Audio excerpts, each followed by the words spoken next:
Au nom du Père, du Fils et du Saint-Esprit, un seul Dieu. Amen. Chers frères et sœurs, permettez-moi d'aborder aujourd'hui la deuxième et dernière partie de notre thème, la fidélité et la trahison.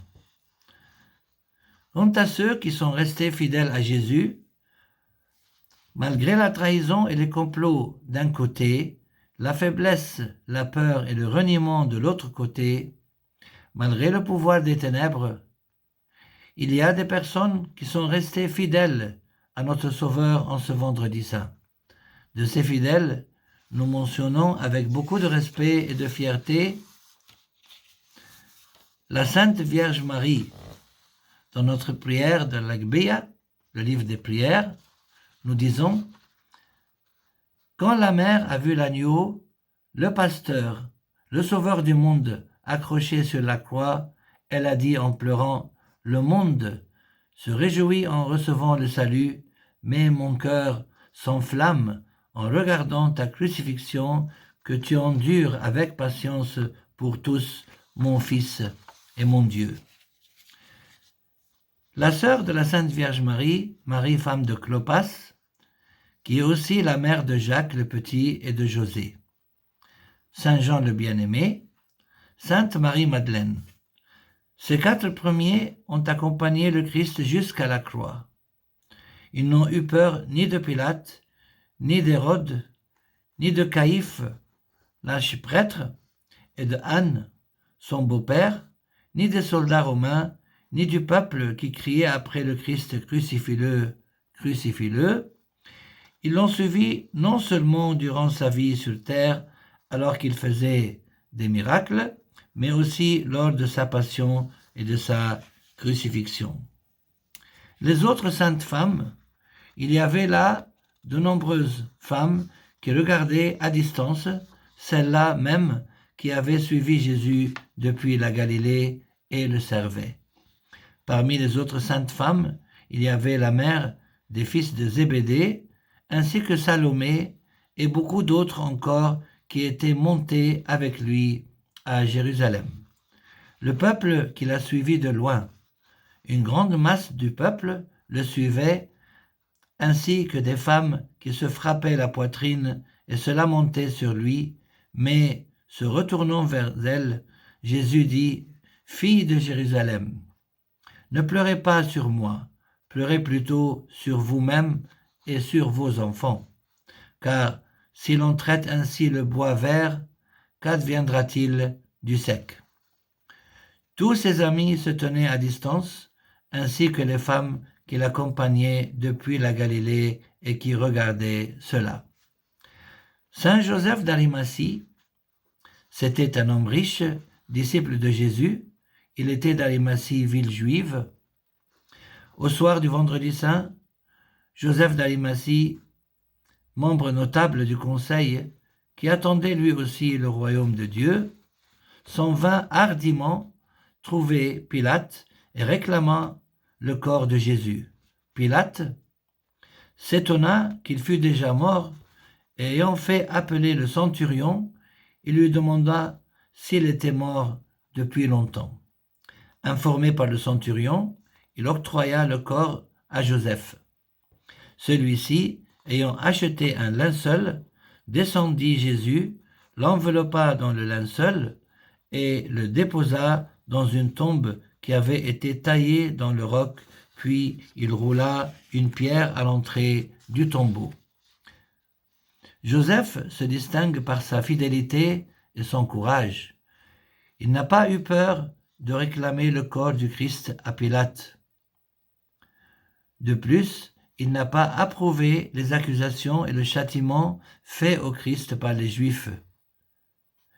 Il est dit de lui que c'était un homme droit et juste. Celui-là n'avait pas donné son assentiment au dessein ni à l'acte des autres. Et toi, es-tu fidèle au Christ et courageux dans ton témoignage pour lui? As-tu honte de dire que tu es chrétien? Restes-tu fidèle à l'Église lorsque le pouvoir des ténèbres s'acharne contre elle? Ce qui est étonnant, c'est que les quatre évangélistes ne nous ont jamais parlé de Joseph d'Arimathie, avant cet événement, mais il est apparu au moment convenable pour accomplir un acte, l'ensevelissement du Christ et la mise au tombeau, que même les apôtres du Christ n'ont pas osé faire.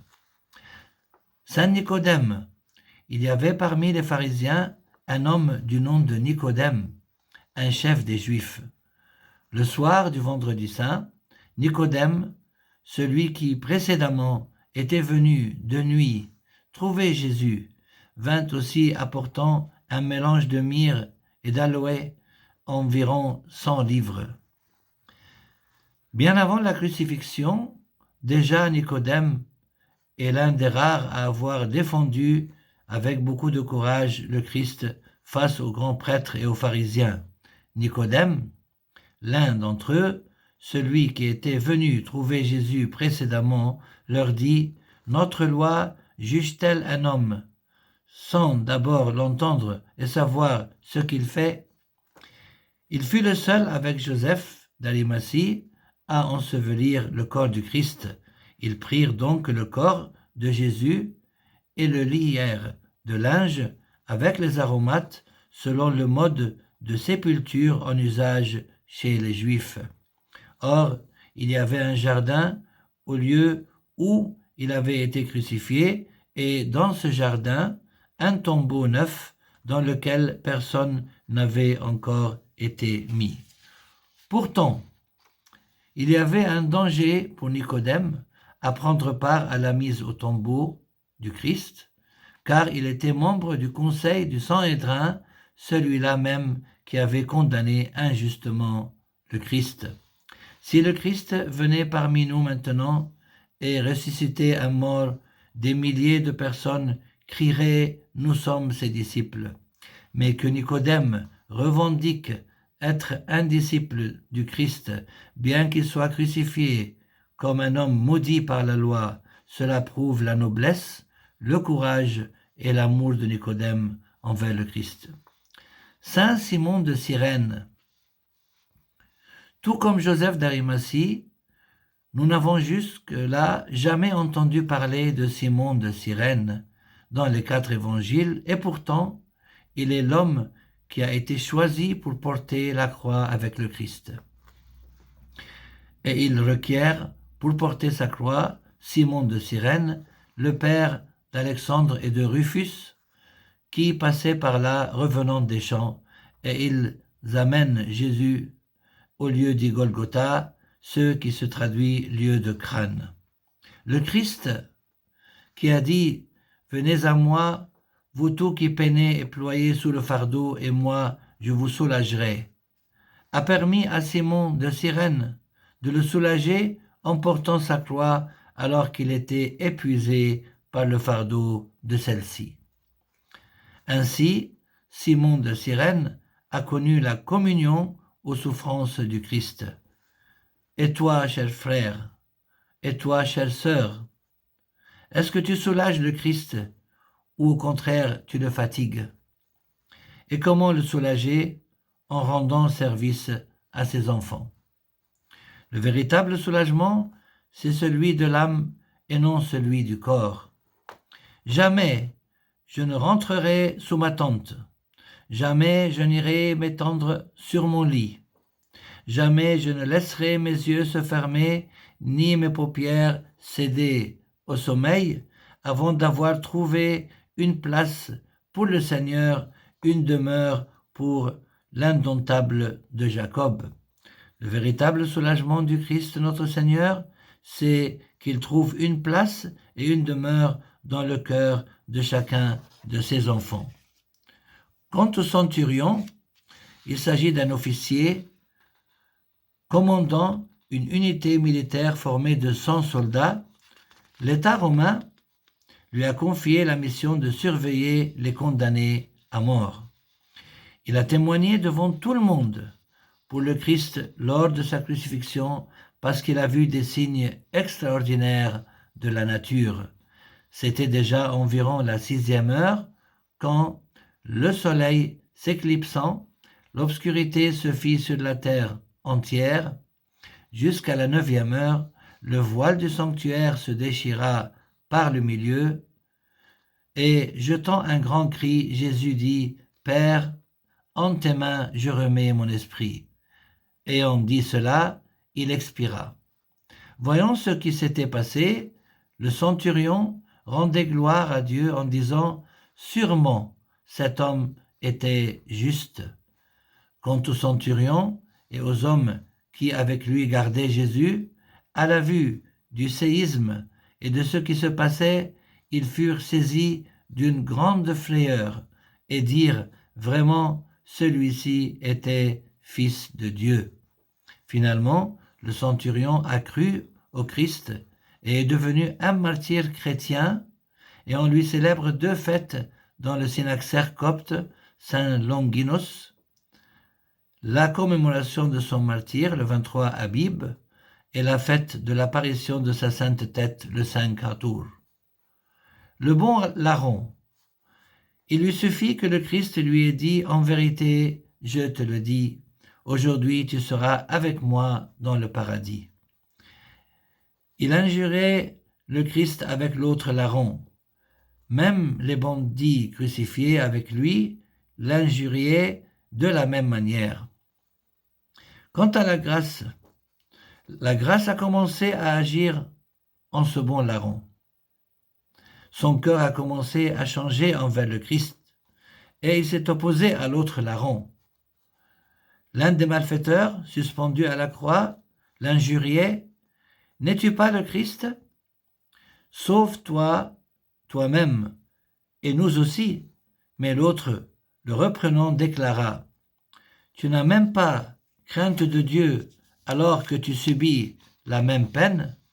Pour nous, c'est justice.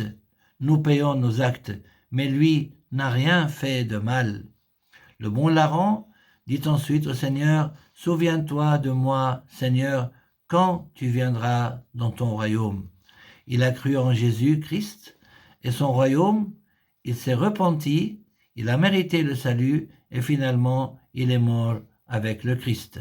Sa mort avec le Christ était considérée comme son baptême, car le principe du baptême, c'est de mourir avec le Christ et de ressusciter avec lui, comme l'a dit saint Paul, enseveli avec lui dans le baptême, avec lui encore vous avez été ressuscités. Nous tous, nous sommes baptisés à l'exemple du bon larron, car si c'est un même être avec le Christ que nous sommes devenus par une mort semblable à la sienne, nous le serons aussi par une résurrection semblable, comme l'a dit saint Paul dans son épître aux Romains. Cette mort semblable à la sienne, c'est notre enterrement dans l'eau du baptistère. Dans le chant du bon larron, le vendredi saint, nous nous souvenons de sa fidélité, contrairement au reniement de Pierre, en chantant « Le disciple a renié le Christ et le bon larron a crié en disant « Souviens-toi de moi, ô Saint, quand tu viendras dans ton royaume. » L'Église le nomme bienheureux. Bienheureux es-tu, ô bon larron, qui a parlé juste. Il est un larron parce qu'il a volé le paradis au dernier moment de sa vie, et on lui est accompli la parole divine. Mieux vaut la fin d'une chose que son commencement, comme il est écrit dans le livre des Ecclésiastes. Comme conclusion, chers frères et sœurs, tous ceux que nous venons de mentionner, depuis la Sainte Vierge Marie jusqu'au bon larron, étaient tous fidèles au Sauveur. Ne dis pas que le comportement de Judas ne te concerne pas, car il était un homme mauvais. Et toi, que fais-tu lorsque tu sors de l'église? Durant toute la semaine sainte, tu chantes au Christ « Soc tetigum », qui signifie « à toi la puissance, la gloire, la bénédiction et la magnificence éternellement. Amen. Emmanuel, notre Dieu, notre Roi. » Notre Roi, c'est-à-dire celui qui règne sur nos cœurs. Et moi, je demande à chacun d'entre vous, aujourd'hui, de bien vérifier ceux qui règnent sur son cœur. Est-ce que tu trahis le Christ, comme l'ont trahi les archiprêtres, les prêtres et les pharisiens? Est-ce que tu le trahis comme Judas? Est-ce que tu le trahis comme le peuple juif qui a réclamé à Pilate qu'il crucifie Jésus? Est-ce que tu trahis Jésus et tu faiblis comme les saints apôtres lorsqu'ils ont abandonné le Christ lors de son arrestation? Et si tu es pris de remords pour avoir trahi le Christ un jour, est-ce que tu acceptes en toi l'œuvre de la grâce, comme elle a agi en Pierre qui s'est repenti? Est-ce que tu pleures amèrement quand tu attristes le cœur du Christ? Ou bien ton cœur est-il endurci? Est-ce que la grâce agit en toi comme elle a agi en Pilate momentanément, et puis tu retournes à nouveau, comme lui, à tes mauvaises habitudes? Ou bien fais-tu partie de ceux qui veulent rester fidèles au Christ jusqu'à la fin? Es-tu fidèle au Christ, même si ton entourage est mauvais? Que ce soit au travail, à l'école, à la faculté ou en n'importe quel endroit où tu te trouves. Es-tu prêt à demeurer fidèle au Christ, même si tout le monde se moque de toi? Es-tu prêt, par fidélité au Christ, à t'opposer au monde entier, s'il le faut, comme l'a fait le pape Saint Athanase l'Apostolique, lorsqu'il a lutté contre les hérétiques pour garder la foi chrétienne? Ainsi, on lui a dit un jour, le monde entier est contre toi, Athanase. Et il a répondu par cette phrase célèbre, et moi, je suis contre le monde. C'est pour cela qu'il a reçu le titre de Athanasius contra mundum, ce qui signifie Athanase contre le monde. Es-tu prêt à chanter avec Joseph le Juste, qui a refusé de commettre l'adultère avec la femme de son maître en Égypte?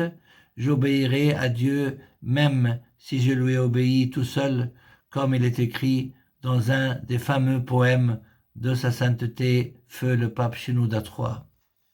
Seigneur Jésus, je ne suis pas meilleur que nos saints pères, les apôtres, qui t'ont abandonné et ont pris la fuite lors de ton arrestation.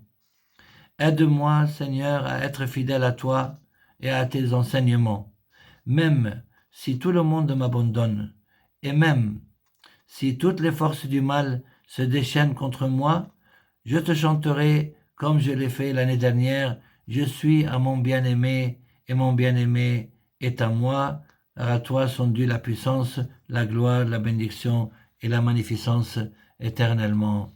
Amen.